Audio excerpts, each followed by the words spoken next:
क्योंकि halo alkanes में अभी तक हम फिज़िकल प्रॉपर्टीज़ पढ़ चुके हैं, केमिकल प्रॉपर्टीज़ हमें करनी है और प्रिपरेशन हम कर चुके हैं। हमें 3 चीज़ें करनी होती है, प्रिपरेशन, फिज़िकल प्रॉपर्टीज़ और केमिकल प्रॉपर्टीज़। इन दोनों में से हम प्रिपरेशन भी कर चुके हैं और फिज़िकल प्रॉपर्टीज़ भी करें। जो अब हम करेंगे वो होंगी हमारी केमिकल प्रॉपर्टीज़।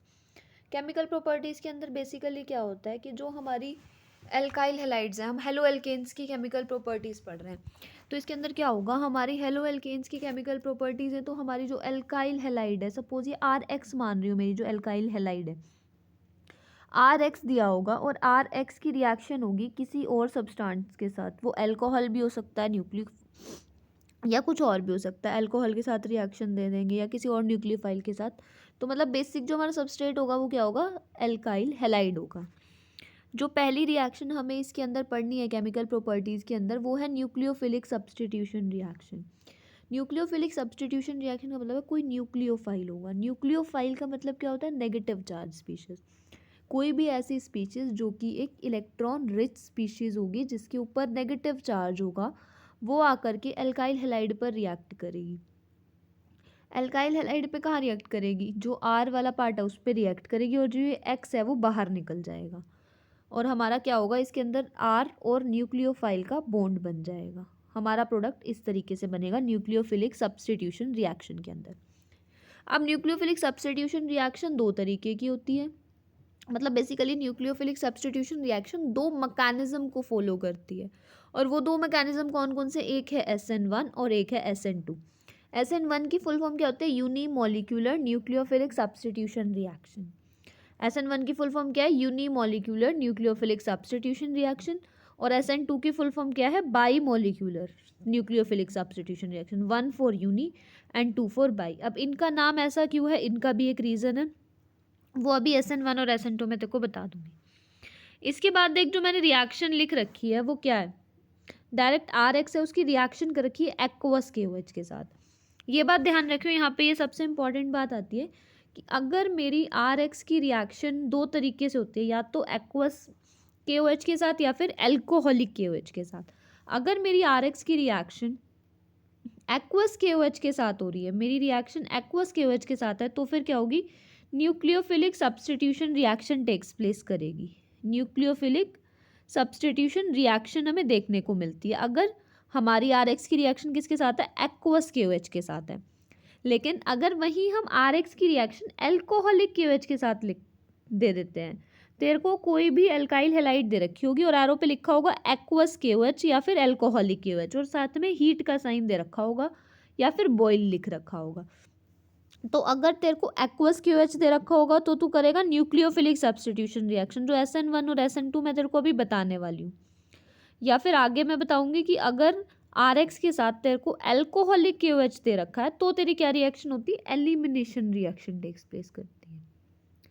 एलिमिनेशन भी आगे दो टाइप की होती है, वो आगे मैं बता दूंगी। बस ये मेजर चीज़ है कि तुझे यहाँ ध्यान रखना है कि यहाँ पे तेरे को क्या दे रखा है, एक्वस KOH दे रखा है। ये AQ लिखा हुआ है यहाँ पे, जो ये AQ है ये किसको रिप्रेजेंट कर रहा है, एक्वस को रिप्रेजेंट कर रहा है। तो ये जो ये AQ है ये बहुत इंपॉर्टेंट है। यहाँ पे या तो AQ लिखा होगा या फिर ALC लिखा होता है। अगर ALC लिखा हो ब्रैकेट के अंदर मतलब एल्कोहलिक, AQ लिखा हो तो एक्वस, और अगर एक्वस KOH दे रखा होता है तो न्यूक्लियोफिलिक सब्स्टिट्यूशन रिएक्शन होगी, और अगर एल्कोहलिक KOH लिखा हुआ है तो एलिमिनेशन रिएक्शन होगी तेरी। तो ये बात ध्यान रखियो। न्यूक्लियोफिलिक सब्स्टिट्यूशन में क्या होगा, यहाँ पे ये X और K मिल के आपस में एक बॉन्ड बना लेंगे और यहाँ पे OH इसके साथ लग जाएगा। ये X और ये K का एक बॉन्ड बन जाएगा और R और OH का एक बॉन्ड बन जाएगा। तो ये ROH और KX मतलब एल्काइल हैलाइड से तेरा अल्कोहल बन गया। ये तेरी क्या थी, alkyl halide RX, alkyl halide से तेरा अल्कोहल बन गया। ठीक है, अब इस फॉर्मेशन करने के एल्काइल हैलाइड को अल्कोहल में कन्वर्ट करने के दो मैकेनिज्म है। वो दो मैकेनिज्म कौन कौन से हैं, SN1 और SN2। SN1 क्या है, यूनिमोलिक्यूलर न्यूक्लियोफिलिक सब्स्टिट्यूशन रिएक्शन, और SN2 है bimolecular nucleophilic substitution reaction. अब देख, पहले मैं SN1 की बात कर रही हूँ। SN1 के अंदर क्या होता है, SN1 में बेसिकली एग्जाम्पल दे रखा है टर्शरी ब्यूटाइल ब्रोमाइड का, ये BR है। जो ये है तेरा, ये Br है, इसके अंदर क्या है, CH3C अब तेरे को पता है ये कार्बन एटम मेरा कौन सा है, टर्शरी कार्बन एटम है, क्योंकि ये और 3 कार्बन एटम से कनेक्टेड है। जब मैं इसके साथ रिएक्शन करी एक्वस KOH के साथ, क्या हुआ, वही OH लग गया R के साथ और KBr, मतलब KX क्या हो गया, बाहर निकल गया। अब इसके अंदर क्या हुआ, तेरा टर्शरी ब्यूटाइल ब्रोमाइड किसके अंदर कन्वर्ट हो गया, टर्शरी ब्यूटाइल अल्कोहल के अंदर।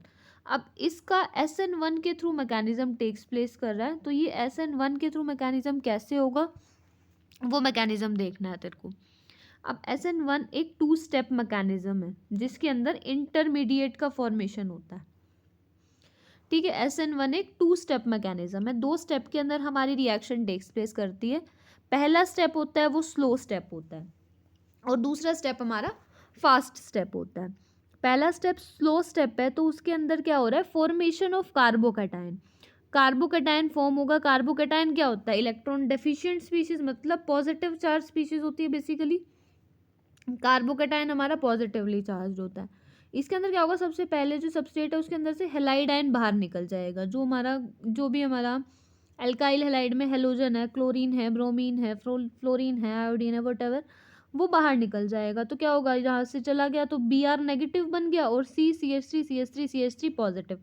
और जो ये कार्बोकैटायन होता है, कार्बन आयन होता है, फ्री रेडिकल होता है, इनको हम क्या बोलते हैं, इंटरमीडिएट। ये हमारा इंटरमीडिएट का फॉर्मेशन हो गया इसके अंदर।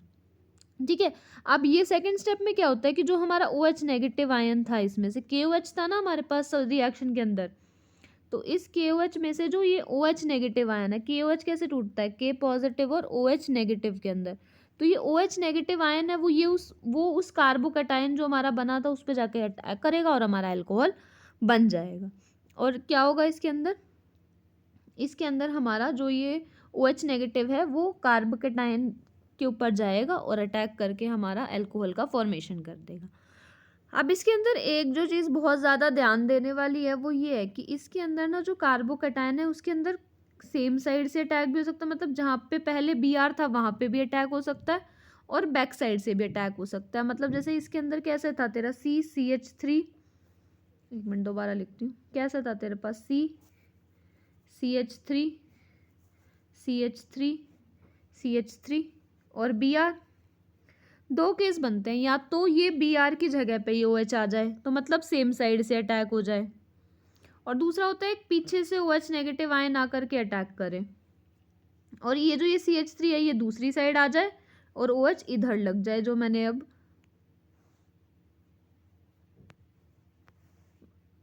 ब्लू कलर से अंडरलाइन करी है, यहाँ पे आकर के तेरा क्या लग जाए, OH लग जाए या फिर इधर लग जाए। तो दोनों केस में तुझे देखने पड़ेगा कि प्रोडक्ट हमारा क्या बन रहा है। इसके अंदर मेरा प्रोडक्ट क्या बन रहा है, इधर जा रहा है और रिटेंशन हो रही है, सेम साइड से अटैक होता है तो रिटेंशन होती है, और अगर हम बैक साइड से अटैक करते हैं तो हमारी जो कॉन्फ़िगरेशन होती है, मतलब जिसमें प्रोडक्ट बनता है वो क्या होती है, इन्वर्जन होती है। मतलब जहाँ पे जिस साइड Br लगा होता है, अगर तेरे सबस्ट्रेट में CH3 Br इधर की तरफ लगा हुआ था, बाकी दोनों CH3 और इधर CH3, तो यहाँ इधर की साइड Br नहीं है इन्वर्जन के केस में, दूसरी साइड जो है हमारा Br की साइड पे OH नहीं है, दूसरी साइड आके OH लग गया तो हमारा क्या हुआ, इन्वर्जन हुआ। अगर Br की जगह पर ही जहाँ पे Br लगा हुआ है उसी सेम प्लेस पे OH आके लग जाए तो हमारा रिटेंशन होता है कॉन्फ़िगरेशन के अंदर। ठीक है, और आउट क्या होता है हमारा, SN1 के केस में क्या होता है, आधे प्रोडक्ट तो रिटेंशन शो करते हैं और आधे प्रोडक्ट इन्वर्जन शो करते हैं। तो जो टोटल हमारा मिक्सचर बनता है, आधे प्रोडक्ट क्या शो करते हैं, इन्वर्जन, आधे शो करते हैं रिटेंशन। तो हमारा जो ओवरऑल प्रोडक्ट बनता है वो बनता है रेसिमिक मिक्सचर। ओवरऑल प्रोडक्ट क्या बनेगा, रेसिमिक मिक्सचर। ओवरऑल जो है हमारे स्पेस में ओरिएंटेशन जो हमें मिलेगी वो मिलेगी रेसिमिक मिक्सचर की फॉर्म में। ठीक है, और इसको रिप्रेजेंट करने का ये तरीका होता है कि हम एक जो बॉन्ड है उसको बिलो द प्लेन शो करते हैं, एक को अबव द प्लेन शो करते हैं, स्टीरियो केमिस्ट्री डिफाइन करते हैं।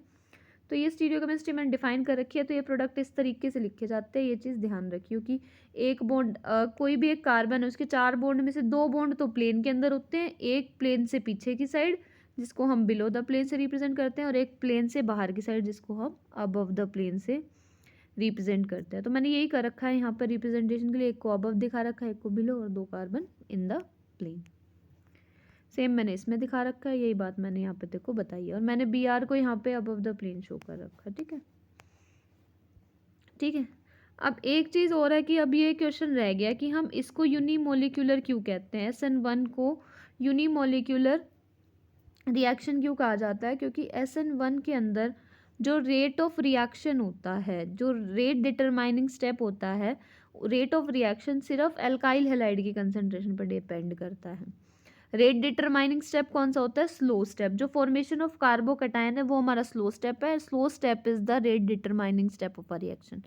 कोई भी रिएक्शन है ऑर्गेनिक के अंदर, अगर तुझे उसका रेट डिटरमाइनिंग स्टेप ढूंढना है तो जिस भी स्टेप की एरो के ऊपर स्लो लिखा हुआ है वही उसका रेट डिटरमाइनिंग स्टेप होता है।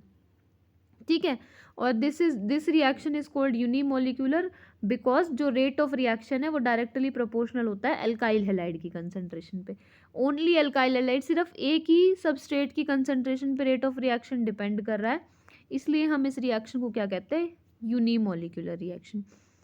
ठीक है, अब ऑर्डर ऑफ रिएक्टिविटी क्या होगा इसके अंदर, ऑर्डर ऑफ रिएक्टिविटी होता है कि टर्शरी की रिएक्टिविटी सबसे ज़्यादा, उससे कम सेकेंडरी की, उससे कम प्राइमरी की। ये किस चीज़ पे बेस्ड है, स्टेबिलिटी ऑफ कार्बोकैटायन। तुझे पता है टर्शरी कार्बोकैटायन सबसे ज़्यादा स्टेबल होता है, उससे कम स्टेबल होता है सेकेंडरी, और सबसे कम स्टेबल होता है प्राइमरी कार्बोकैटायन हमारा। तो इसलिए टर्शरी कार्बोकैटायन हमें फॉर्म करना, वही कार्बोकैटायन बनेगा जो ज़्यादा स्टेबल होगा। तो टर्शरी कार्बोकैटायन सबसे ज़्यादा स्टेबल है, इसलिए हमें यहाँ पे टर्शरी देखने को मिलता है, उसके बाद सेकेंडरी, और सबसे बाद में प्राइमरी कार्बोकैटायन देखने को मिलता है। ठीक है, इसलिए यही हमारा यहाँ पे स्टेबिलिटी ऑर्डर है, ये हमें यहाँ पे देखने को मिलता है। ये था SN1 रिएक्शन का केस। अब सेम ही रिएक्शन है। अब देख, कोई भी एक रिएक्शन तेरे को दे रखी है, सपोज एक तेरे को दे रखी है टर्शरी एल्काइल हैलाइड, एक सेकेंडरी, एक प्राइमरी, तो तेरे से पूछ लेंगे कि भाई किसका ऑर्डर ऑफ रिएक्टिविटी ज़्यादा है, तो टर्शरी की सबसे ज़्यादा, फिर सेकेंडरी की, और सबसे कम प्राइमरी की। अब देख नेक्स्ट है SN2 रिएक्शन। SN2 रिएक्शन के अंदर भी रिएक्शन तो सेम ही है हमारी, बस इसके अंदर थोड़े से चेंजेस होते हैं, और कई बार SN1 और SN2 में डिफरेंस पूछ लिया जाता है। तो डिफरेंस तो किस तरीके से लिखेगा वो भी मैं बता रही हूँ। सबसे पहले मैंने कोई भी एल्काइल हैलाइड ली, वही एक्वस के OH की प्रेजेंस में ली, Br की जगह पे OH लग गया और KBr बाहर निकल गया, वही अल्कोहल बन गया। अब SN2 रिएक्शन के अंदर क्या होता है, जो SN2 मैकेनिज्म होता है बेसिकली हमारा, वो एक सिंगल स्टेप मैकेनिज्म होता है। SN2 एक सिंगल स्टेप मैकेनिज्म होता है जिसके अंदर ट्रांजिशन स्टेट की फॉर्मेशन होती है। SN2 को हम क्या बोलते हैं, by molecular nucleophilic substitution reaction.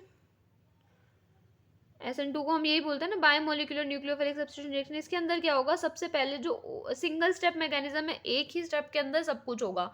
इसके अंदर क्या होता है, सबसे पहले कार्बोकैटायन का फॉर्मेशन नहीं होता, इसमें ये ध्यान रखियो। SN1 के अंदर कार्बोकैटायन का फॉर्मेशन होता है, इंटरमीडिएट बनता है, लेकिन SN2 के अंदर क्या होता है, एक ट्रांजिशन स्टेट का फॉर्मेशन होता है, कोई भी इंटरमीडिएट नहीं बनता। तो जब तू डिफरेंस लिखेगा SN1 और SN2 के अंदर, सबसे पहले तो यही डिफरेंस लिखेगा कि SN1 क्या होती है, unimolecular nucleophilic substitution reaction, SN2 होती है bimolecular nucleophilic substitution reaction. Second point of difference होगा कि SN1 एक 2 स्टेप मैकेनिज्म है, बट SN2 एक सिंगल स्टेप मैकेनिज्म है। तीसरा डिफरेंस क्या होगा, SN1 के अंदर इंटरमीडिएट कार्बोकैटायन का फॉर्मेशन होता है, और लेकिन SN2 में क्या लिखेगा, SN2 के अंदर ट्रांजिशन स्टेट का फॉर्मेशन होता है। अब इसके अंदर ये देख, इसके अंदर जब हमारा अटैक हो रहा है, जैसे SN1 के केस में मैंने बताया कि 50% प्रोडक्ट इन्वर्जन शो कर रहे थे, 50% रिटेंशन, बट इसके अंदर ऐसा होता है कि इंटरमीडिएट नहीं बनता ना, तो इस वजह से सिर्फ बैक साइड से ही अटैक होगा, और बैक साइड से अटैक होकर ऐसी ट्रांजिशन स्टेट बनेगी जिसमें ये OH का बॉन्ड बन रहा है और BH का बॉन्ड टूट रहा है। ये आधी आधी लाइन का ये मतलब मत समझियो कि मैंने लिखा नहीं, मेरे से गलती से छूट गई होगी। ये बॉन्ड की ब्रेकिंग और बॉन्ड की फॉर्मेशन दिखानी है, तो मैंने शो कर रखी है।